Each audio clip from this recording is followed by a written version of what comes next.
You look at the woman in the other room. Maybe she's making dinner, scrolling through her phone, or playing with your children.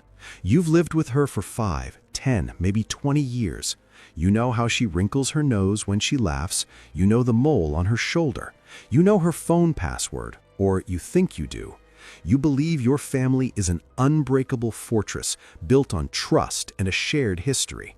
After all, she's not like those promiscuous women you see online. She's one of the good ones. She's a mother. She's your rock. But statistics is the most cynical science in the world, and it laughs at your confidence. Data from anonymous surveys conducted by evolutionary psychologists paints a picture that will make your blood run cold. Over 40% of wives considered completely faithful have crossed the line at least once in their lives. Not necessarily in a physical bed, but always in their minds. And most husbands find out too late. They find out when the bags are already packed, when the accounts are emptied, and when the children look at their father like he's a stranger because mom has already laid the groundwork. The truth we will uncover today is painful. It might make you want to deny it. You'll want to turn this video off and say, "This is nonsense, we're fine." But that denial is the main trap. Infidelity is not a one-day event. It's not a random spark. It's a complex, multi-stage process that begins in a woman's subconscious months, sometimes even years before her skin touches another man's.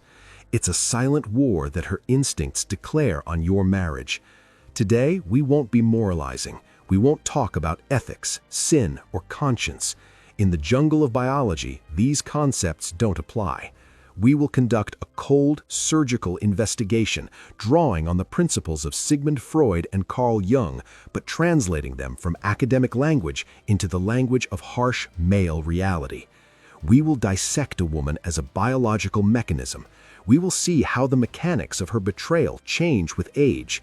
We will see what problem her inner Jezebel, that shadow entity craving passion, is trying to solve at 20, 30, and 45. We will understand why she uses her husband as a resource and her lover as a cure. I must make an important disclaimer before we descend into this hell. What you are about to hear does not apply to every woman on the planet. We believe there are those for whom honor, dignity, and the vow of fidelity are not just words, but the foundation of their character. Such women exist, and if you have one of them, you've won the genetic lottery. But the patterns we will analyze are universal for millions. These are algorithms hardwired into the limbic system, the most ancient part of the brain. And once this mechanism is activated, it's nearly impossible to stop. This material is the result of deep analysis. We dig where others are afraid to get their hands dirty. And if you feel this content hits the mark, if it opens your eyes to the truth, you can support our channel. By becoming a sponsor, you're not just helping us grow, you're voting for the truth, for men to be heard louder.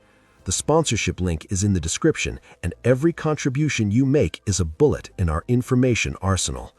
Watch closely, don't miss a word, because at the very end of this series, I will reveal the main secret, the death signal or kill switch. It's a subtle marker, a micro-expression that appears 6 months before the actual affair. If you learn to see it, you'll have a chance to save yourself. If you miss it, you'll become just another statistic in the sad divorce numbers. Ready? Then we begin the dive. The age of the Siren, the hunt for genes, 20 to 29. Let's go back to the beginning, to the period when a woman is at the peak of her biological power. She is between 20 and 29 years old. We'll call this stage the age of the Siren. This is a time when her body is a perfect weapon and her mind is still held hostage by hormones. If an affair happens at this age, it's rarely a calculated strategy. It's not a chess game, it's a rebellion. It's a fire in a fireworks factory. It's a cruel, unconscious, animalistic test drive. Imagine a typical situation. She got married young. Maybe it was a college romance that sparked between lectures, or social pressure. All my friends are married, the biological clock is ticking. She chose you, a good, promising, reliable guy. You were the ideal candidate for building a nest. You bring home a paycheck, you don't drink, you like spending evenings at home. But a couple of years go by, the honeymoon is long over, and the daily grind starts to suffocate her. And so she looks at you, sitting on the sofa in a simple t-shirt, and a panic awakens inside her. At that moment, a voice speaks in her head, the one Freud called the id. It is the voice of primal instinct, which knows no logic, no morality, only one word: want. She asks herself a terrifying question. Is this really it? Will I never again feel the ground disappear from under my feet? Will my youth be spent within these four walls next to this predictable, understandable man? This fear of missing out becomes the toxic fuel for infidelity. What is her primal instinct looking for at this moment? Biology here is brutally cynical. At 25, a woman, even if she's already married, subconsciously continues to scan her surroundings for better genetic material. She doesn't need another good guy. She doesn't need a second husband. She needs a genetic monster, an alpha male, the very bad boy her mother warned her about. What does this object of her desire look like? He is handsome, but with a predatory beauty. He is dangerous. He is unreliable. His face screams that he will ruin her life, and that's precisely what drives her wild. She needs a rush. She needs drama. She needs to feel like the heroine of an erotic thriller, not a housewife. Cheating at this age is an attempt to get the emotions she feels she missed out on. It's a search for adrenaline that silences the voice of reason. Let's see how this plays out in practice. The script is always the same. It starts with an innocent phrase: "The girls and I are going out dancing. We need to unwind." You, being an understanding modern husband, let her go. You trust her. And now she's at the club. Loud music, the bass pounds in her chest. Alcohol lowers social inhibitions. The atmosphere is saturated with pheromones and a thrill of the hunt. She wears her most revealing dress, the one that's too short for you. At this moment, she is not your wife. She is a free female on the market. He approaches her. His gaze is not a request, but a demand. He doesn't ask how her day was. He looks at her lips, her neck.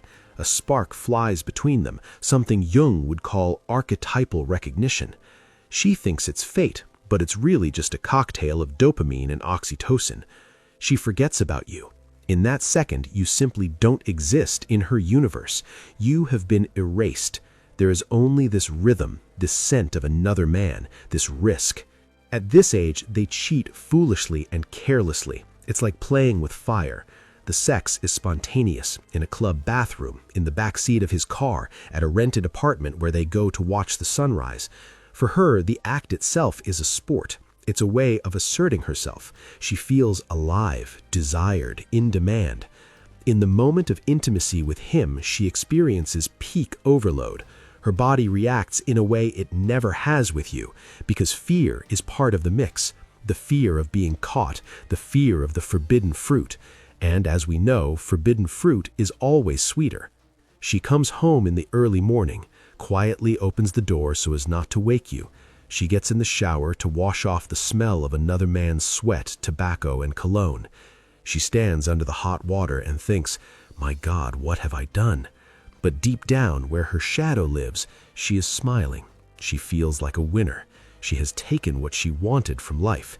She looks at herself in the mirror and sees a different woman, a femme fatale, secretive, mysterious.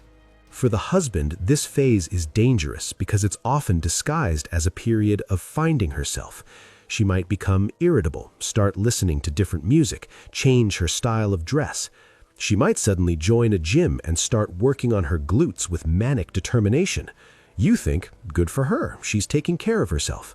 But in reality, she's preparing her body for another man. She's making the merchandise presentable. And if you ask what's going on, she'll say, "I just want to be beautiful for you." This is the first lie.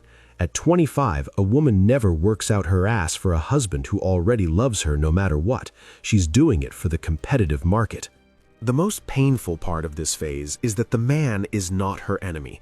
You are simply a resource. You are the base, the airfield she returns to for refueling after her combat missions. She might even love you in her own way, like a brother, but the passion, that animalistic electricity, she gives to someone else. Her lover at this age is not a replacement for her husband, but a supplement, like dessert after a bland dinner. She isn't planning to leave. Why would she? She has stability with you and fireworks with him. It's the perfect balance. Until she gets caught. But the age of the siren is just a warm-up. It's kindergarten compared to what happens when a woman crosses the 30-year threshold. There, naivety disappears, replaced by cold, cynical calculation. There, infidelity transforms from a random adventure into a well-organized covert operation. And it is this most common and most dangerous phase, the age of the manager, that we will talk about in the next part. The age of the manager. A hungry Jezebel in the office jungle. If 20-year-olds cheat out of foolishness and excess energy, after 30, the rules of the game change drastically. Welcome to the age of the manager. This is the most common, most secretive, and perhaps most insulting type of betrayal for a man. There is no impulsivity here. Cold logistics, a lack of time, and total emotional starvation ruled the day. A woman at this age is no longer a carefree girl. She is a seasoned warrior caught in the grip of obligations. Let's look at the context of her life. The wedding dress has long been gathering dust in the attic. The romance of first dates has faded from memory. She is 35. She has 2 children, a 20-year mortgage, a demanding career, and an endless to-do list. Home, work, school, supermarket, stove. She has become a function. She is an effective family manager. She is mom. She is an employee. But she has stopped feeling like a woman. And the scariest part, she has stopped seeing a man in you. Psychologists call this the Westermark effect. It's a mechanism that prevents incest. People who live together for too long in close domestic contact begin to be perceived by the brain as blood relatives. Passion doesn't die because you've aged or become less attractive. It dies from habit. You have become a reliable business partner to her. Together, you pay bills, solve problems with a leaking faucet, and discuss the children's grades. You are her brother, her friend, her roommate. But sleeping with a brother is biologically wrong. Her libido falls into a deep hibernation. Sex becomes a marital duty, something like brushing your teeth before bed. Quick, mechanical, for the sake of it, in the missionary position, under the covers, in the dark. But inside this tired mother, Jezebel is still alive, that shadow part of her personality that craves admiration, flirtation, and play. And this inner woman is slowly starving to death. She desperately needs confirmation that she is still a female, capable of driving men crazy. She needs a mirror in which she can see herself as beautiful. And who becomes this mirror? In 90% of cases, it's not a random passerby. It's someone in her immediate vicinity. Someone she spends more time with than you. A colleague, a boss, a client. We'll call him the office hero. Why him specifically? The answer lies in the psychology of social masks. Think about how she sees you. Tired after work, in sweatpants with the TV remote, sometimes irritable, sometimes sick. You are the pros of life. You see her without makeup, with a cucumber mask on her face, in old pajamas, nagging about scattered socks. You know her backstage self. And the colleague? With the colleague, it's completely different. For him, she creates her showtime version every morning. She spends an hour in front of the mirror, hair styled perfectly, her best perfume, the trail of which drives men mad in the elevator, a business suit that is professional yet provocatively accentuates her figure, heels that change her walk. At work, she is witty, energetic, professional. She is a predator in the office jungle, and the colleague sees exactly this glossy picture. He doesn't know how she snores. He doesn't know how she nags her husband about not taking out the trash. He sees a goddess. An office romance at this age rarely starts with sex. It starts with coffee. From the moment they meet at the water cooler or coffee machine. At first, it's just talk about work, then discussions about their idiot boss. This creates the first thread of intimacy, us against them. Then come the jokes, light, subtle flirting.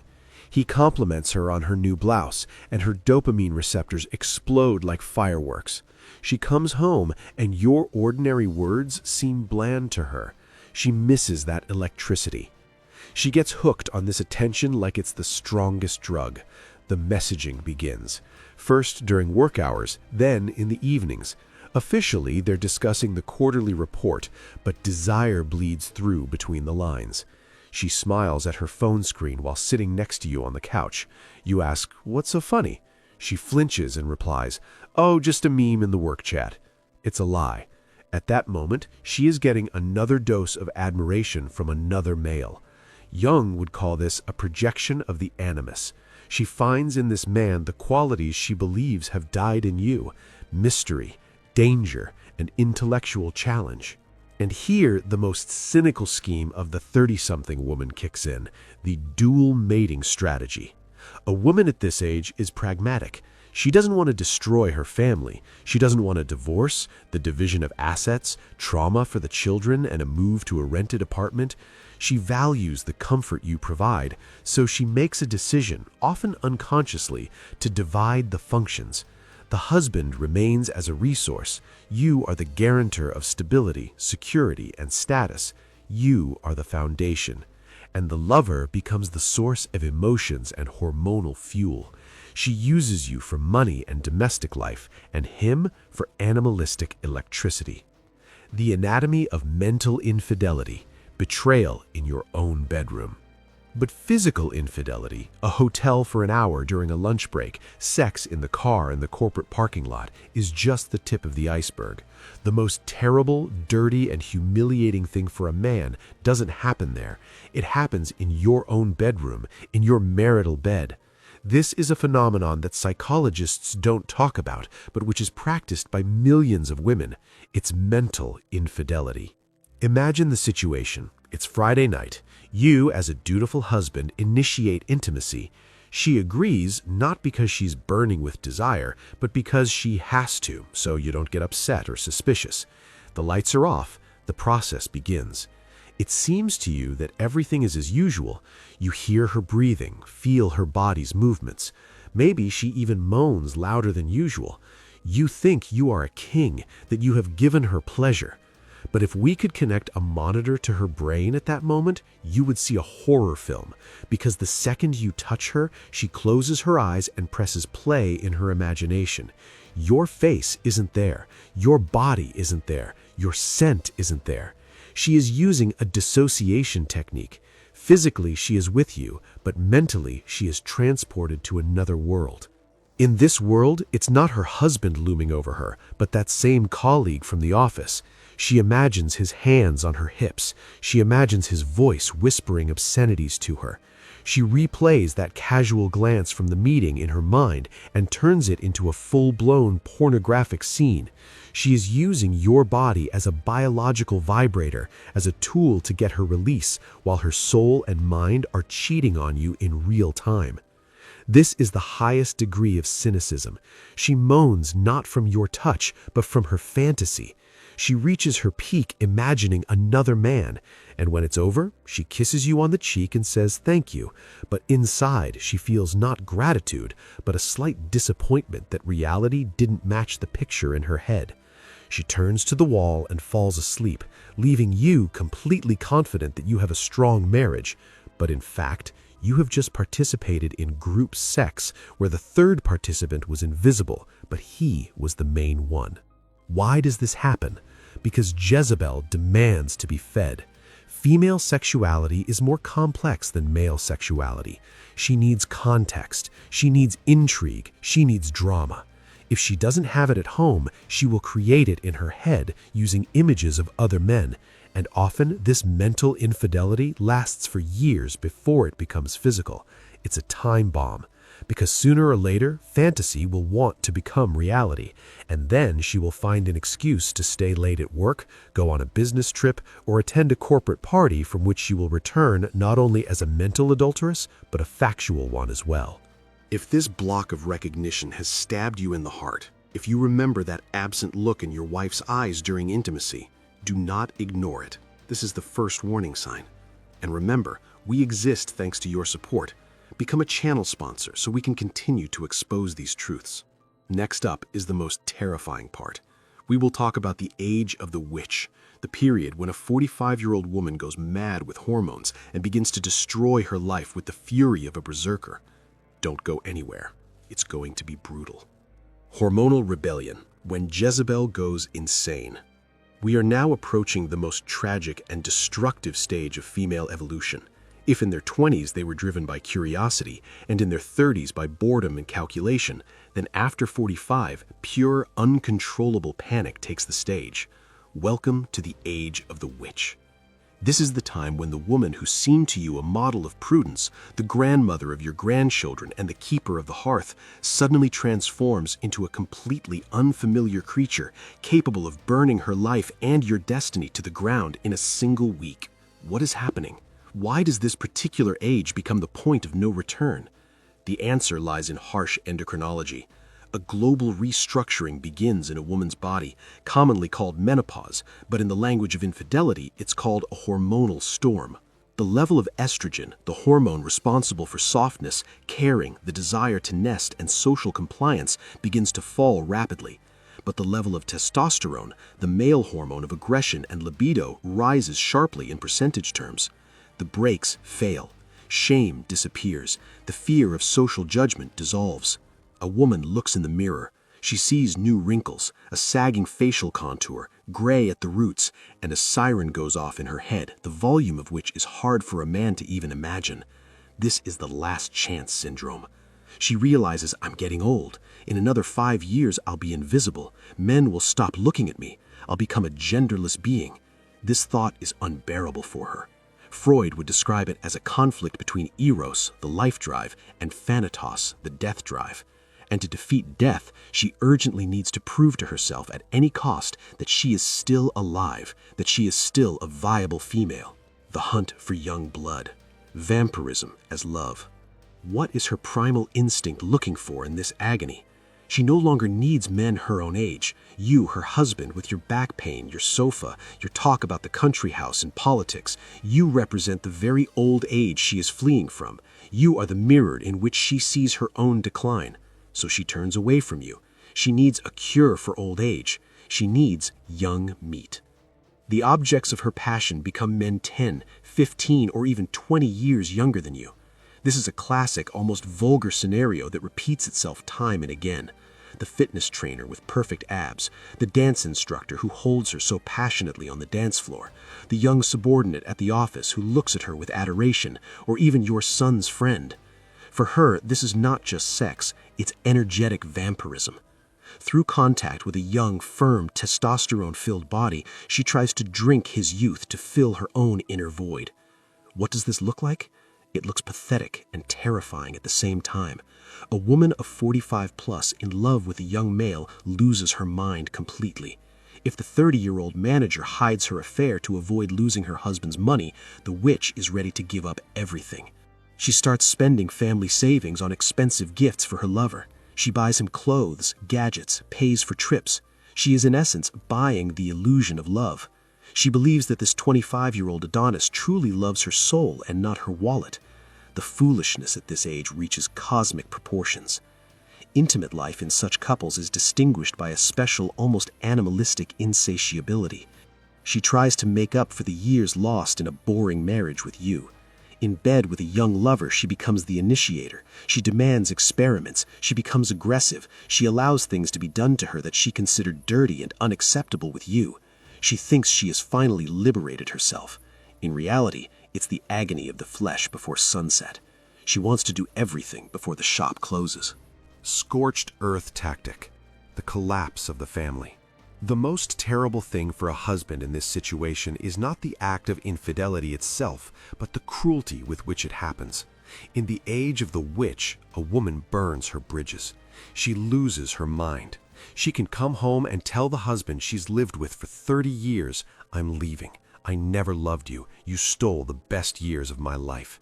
She erases the past. She forgets about her adult children. She might even abandon the grandchildren she was babysitting just yesterday.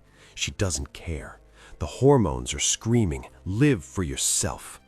You try to talk to her, appeal to reason. Look at what you're doing. He's a gigolo. He'll dump you in a month.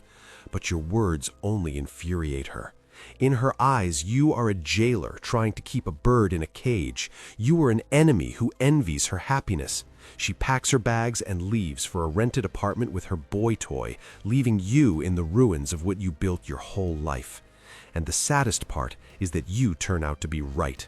In 6 months, when the money runs out or when he gets tired of this game, he will dump her, and she will come crawling back, broken, having aged 10 years at once, with the eyes of a beaten dog. But it will be too late. Men often miss the beginning of this end. They think, well, she's just having a crisis, menopause, she'll get over it. No, this is not just a crisis. It's a biological program for the liquidation of a marriage that has become unnecessary for reproduction. And if you don't want to become a victim of this witch, you must be able to read the signs. You must know exactly how they mask their actions, what technologies they use to hide their messages, and how their bodies betray them long before she packs her suitcase. And that's exactly what we'll talk about in the next parts. The practical side of the investigation, the technology of lies, and the sexual markers. We will give you counterintelligence tools, because to be forewarned is to be forearmed. Stay with us, subscribe so you don't miss it, and become a sponsor if you value the truth that helps you survive in this mad world. Digital hygiene, the black box in her pocket. Now that we understand the motives and biology, let's come down to earth and look at the tools. How does a woman who just yesterday asked for your help setting up the Wi-Fi suddenly turn into a secret agent with a perfect cover story? The answer is simple. The fear of losing comfort and the animal instinct for self-preservation sharpen her cunning to the limit. During this period, she lives a double life, and this life requires strict digital discipline. The first thing you must pay attention to is her smartphone. It used to lie around everywhere, on the kitchen table, on the sofa, in the bathroom. You could pick it up to check the weather and she wouldn't even bat an eye. Now, everything has changed. The phone has become an extension of her hand. It is the black box of her infidelity, containing compromising evidence that could destroy your family in a second. Notice the new reflex. As soon as she puts her phone on the table, she always turns its screen down. Always. It happens automatically. Even if her notifications are off, the subconscious fear that the screen will light up and you'll see a name forces her to hide the display.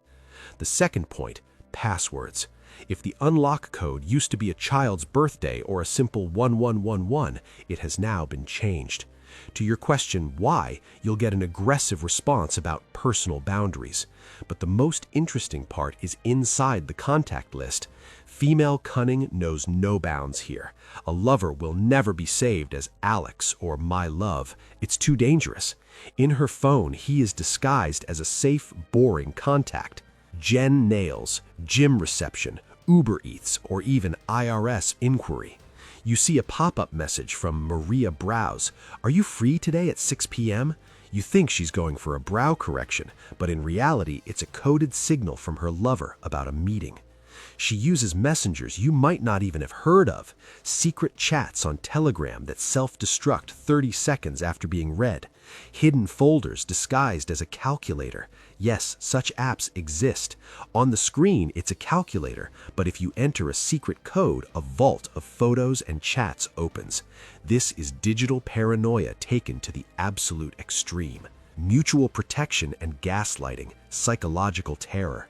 The second level of defense is social engineering. Men often catastrophically underestimate female solidarity. You think, we've been friends with that couple for 10 years. Her friend Lena is a decent woman. She would have hinted something to me. Forget it. That will never happen. A woman's circle is a closed cast. Her friends are always the first to know. They know the lover's name, they've seen his photo, they've possibly even discussed his size over a glass of wine.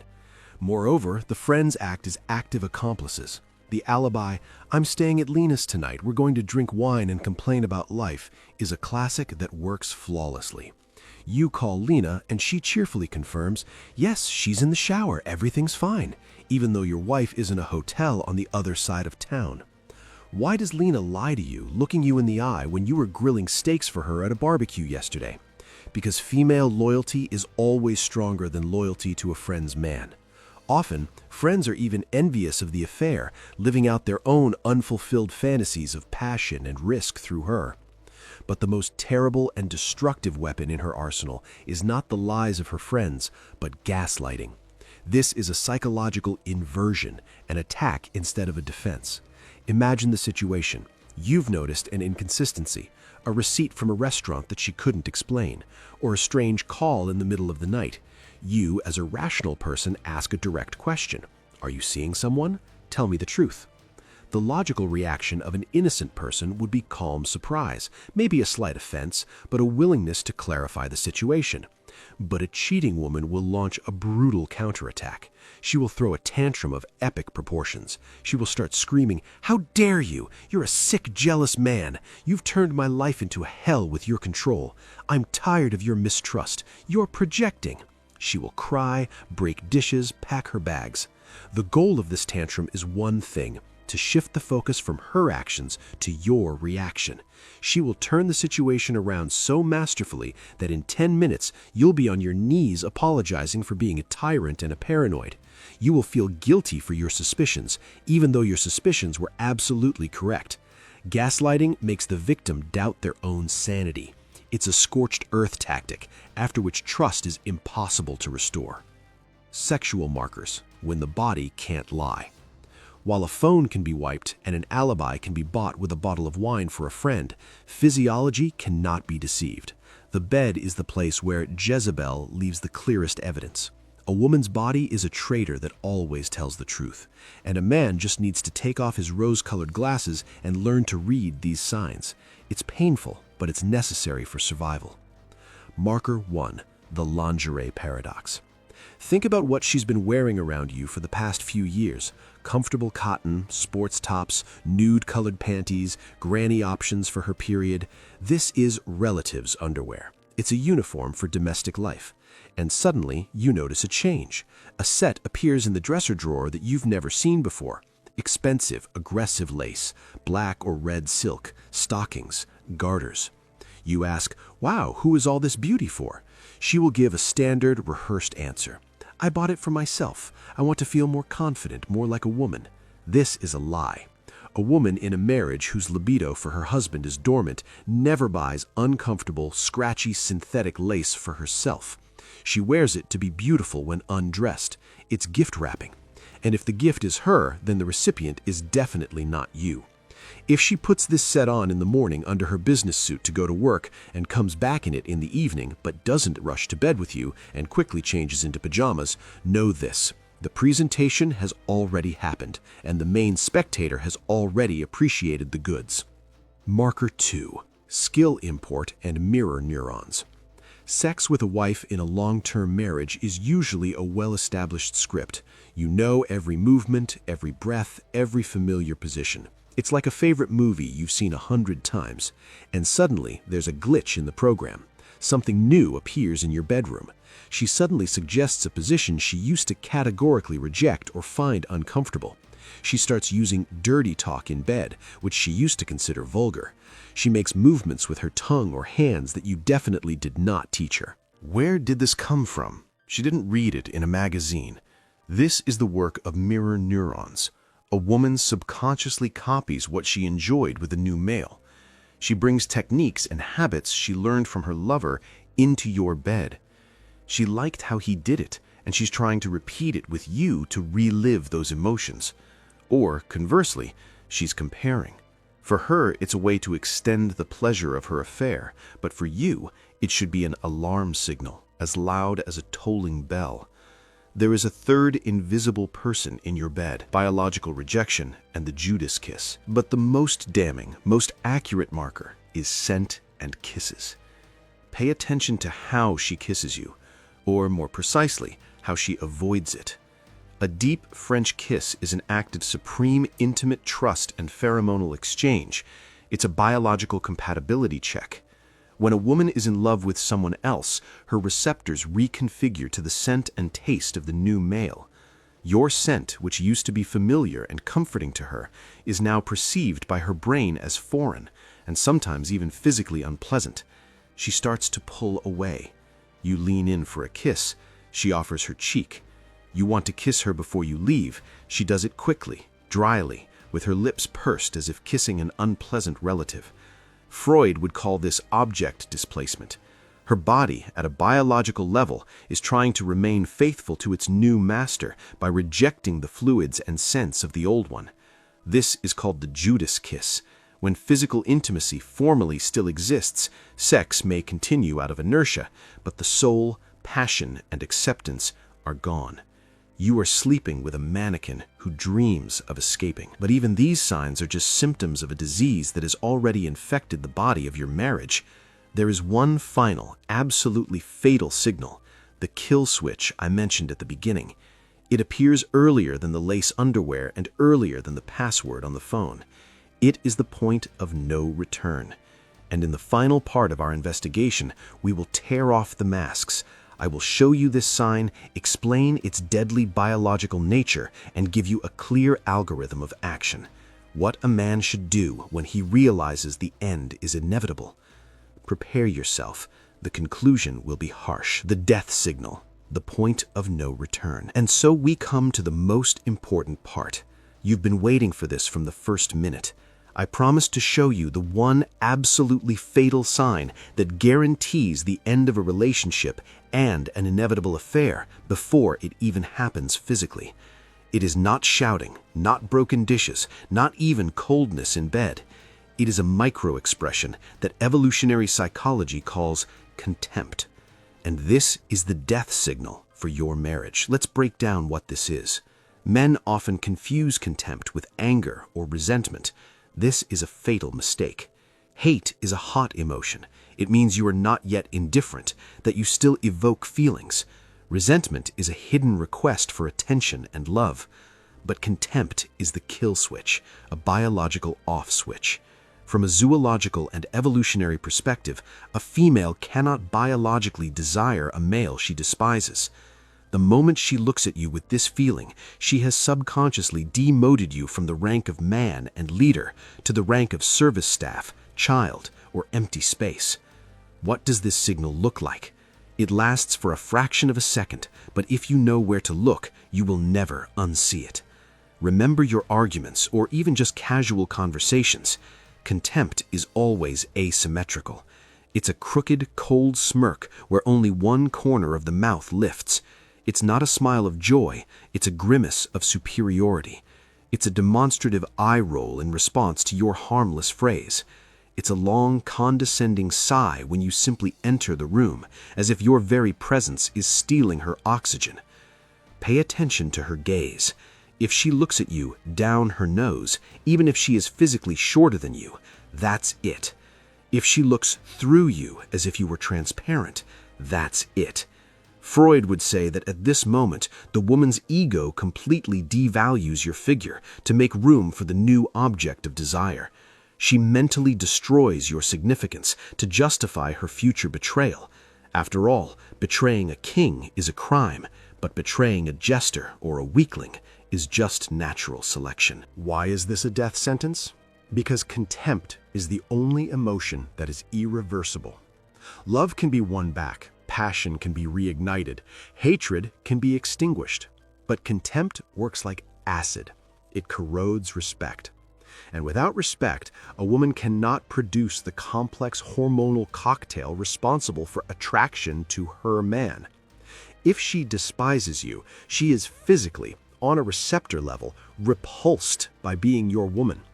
And it is this state of inner emptiness and disgust that pushes her to seek someone she can look up to, someone stronger, more dangerous, more authoritative.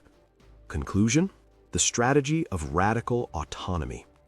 What should a man do when he sees this look? Most men make their final deadly mistake here. They sense the coldness and start trying to earn back her love. They become soft, compliant, they give flowers, buy vacations, try to please her. But remember this once and for all. Gifts do not cure contempt. They amplify it. In her eyes, you look like a weak, guilty male trying to buy her off with resources. This triggers even more disgust and a gag reflex in her. The only effective method, dictated by the harsh logic of relationships and the preservation of male dignity, is radical autonomy. If you see the death signal, stop. Immediately withdraw all your attention. Stop being convenient. Stop seeking her approval. Stop asking what's wrong. Focus on yourself. Remember who you were before you dissolved into this domestic routine. Focus on your career, your body, your finances. Become cold, polite, and successful outside the home. This strategy has only 2 outcomes, and both are wins for you. Option 1, her instincts will sense that something is wrong. When she sees that you are no longer afraid of losing her, that you have become strong, independent, and possibly interesting to other females, her contempt may be replaced by the fear of loss, and the fear of loss is the only key capable of restarting a faded libido and respect. She will suddenly see you not as a roommate, but as a man. Option 2, the point of no return has already been passed, and Jezebel has already made her choice. In this case, you won't save the marriage, but you will save yourself. You will face the end with dignity, with your resources intact and a strong nervous system. You will be ready for a new life, not crushed by betrayal on your knees. You will exit this game as a player, not a victim. Remember the main idea of our extensive investigation. Infidelity does not start in bed with another man. It doesn't start in text messages, at a cafe, or in a corporate sauna. Infidelity begins the moment a woman stops being afraid of losing you. Preserve that fear. This is not tyranny, it is relationship hygiene. And look carefully into her eyes. Perhaps the death signal has already sounded, and you were just covering your ears so as not to hear the truth. We have done a huge amount of work, dissecting the anatomy of betrayal from A to Z. If this material opened your eyes, if it gave you the tools to understand reality, support our channel with a like. This is a signal to the algorithms that men need the harsh truth, not sweet lies. Be sure to subscribe to the channel and hit the bell. We have analyses coming up that will be even deeper and tougher. And for those who want to support our mission and speed up the release of new videos, you can become a channel sponsor. The sponsor button is right below this video. Your support allows us to say what others are silent about. Take care of yourselves, men, and don't let Jezebel destroy your life. See you next time.